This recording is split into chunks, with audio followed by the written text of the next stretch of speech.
Robots यानी कि artificial intelligence का इस्तेमाल इतना ज्यादा हो गया है कि हमें ये अब डर लगने लगा है कि कहीं रोबोट्स मानव जाति को नुकसान नहीं पहुंचा दें।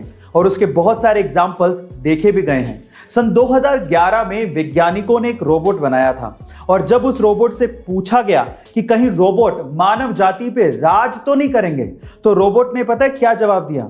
रोबोट ने कहा कि चिंता मत करो, हम तुम लोगों को चोट नहीं पहुंचाएंगे, सिर्फ कैद करके रखेंगे। जैसे ही वैज्ञानिकों ने यह बात सुनी, उन्होंने तुरंत रोबोट को बंद कर दिया, उसे तुरंत शट डाउन कर दिया। गाइस, क्या आपको भी ये लगता है कि रोबोट हमारे लिए खतरा हो सकते हैं? कमेंट सेक्शन में जरूर लिखिएगा और ऐसे अमेजिंग वीडियोस के लिए शेयर, सब्सक्राइब एंड लाइक। मिलता है अगली वीडियो में। दुनिया में सबसे पहले सुपर कंप्यूटर 1964 में बनाया गया था, लेकिन अगर मैं आपसे सवाल पूछूं कि इंडिया में सबसे पहले सुपर कंप्यूटर किसने खरीदा था, तो आप लोग क्या कहेंगे?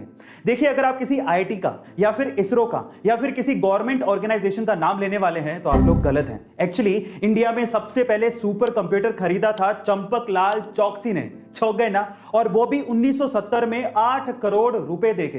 पर सवाल यह है कि इन्होंने ऐसा क्यों किया, मैं आपको बताता हूं।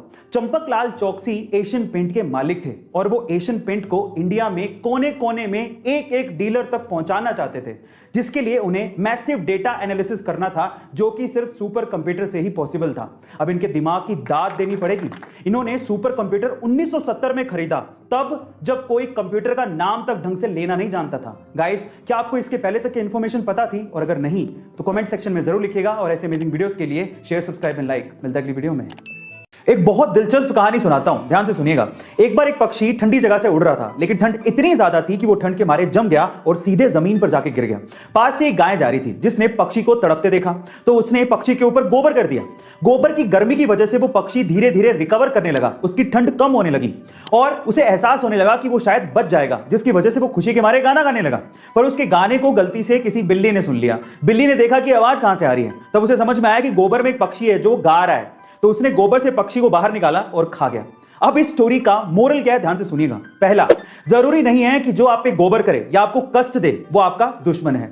दूसरा, जरूरी नहीं है कि जो आपको गोबर से बाहर निकाले या कष्ट से बाहर निकाले वो आपका दोस्त ही है। और तीसरा, जब भी आप गोबर के अंदर हो यानी कि कष्ट में हो, तो अपने मुंह को बंद रखना चाहिए। गाइस, आपको ये स्टोरी कैसे लगी कमेंट सेक्शन में जरूर लिखिएगा और ऐसे अमेजिंग वीडियोस के लिए शेयर, सब्सक्राइब एंड लाइक। मिलते हैं अगली वीडियो में। गाइस, अक्सर आप लोगों ने ये देखा होगा कि बहुत से शहरों में आपसी रंजिश के चक्कर में या फिर लूटपाट करने के मकसद से बहुत से हमलावर बदमाश आम लोगों पर आगे या पीछे से हमला करके उन्हें घायल कर देते हैं। देखिए, अचानक से होने वाले इन हमलों को हम लोग रोक तो नहीं सकते, लेकिन उनसे अपने आप को प्रोटेक्ट जरूर कर सकते हैं। कैसे, मैं आपको बताता हूं। क्योंकि आ गई एक ऐसी टेक्नोलॉजी जिसमें कुछ ऐसे क्लोथ आर्मर्स तैयार किए गए हैं जिन पे इन धारदार हथियारों का कोई फर्क ही नहीं पड़ता है। जरा देखिए।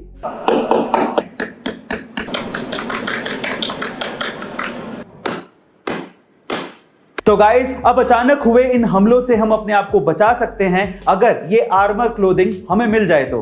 आपका इसके बारे में क्या ख्याल है, कमेंट सेक्शन में जरूर लिखिएगा और ऐसे अमेजिंग वीडियोस के लिए शेयर, सब्सक्राइब एंड लाइक। मिलता है अगली वीडियो में। गाइस, क्या आपको एटीएम का फुल फॉर्म पता है? नहीं, ये एनी टाइम मनी मशीन नहीं होता, बल्कि इसका फुल फॉर्म होता है ऑटोमेटेड टेलर मशीन। तो चलिए, आज मैं आप लोगों को एटीएम से रिलेटेड इंडिया के कुछ इंटरेस्टिंग फैक्ट्स बताता हूं। फैक्ट नंबर 1, इंडिया का पहला सोलर एटीएम कहां खुला है? वो है नल्लूर, आंध्र प्रदेश में। फैक्ट नंबर 2, इंडिया का पहला तैरता हुआ एटीएम कहां खुला है? और वो है कोची, केरला में। एंड फैक्ट नंबर 3, इंडिया का पहला मिल्क एटीएम कहां खुला है? और वो है आणंद, गुजरात में। गाइस, ये इंटरेस्टिंग फैक्ट जान के आपको कैसा लगा, चैट सेक्शन में जरूर लिखिएगा और ऐसे अमेजिंग वीडियोस के लिए YouTube पे हमारे चैनल को सब्सक्राइब कर लीजिएगा। और अगर आप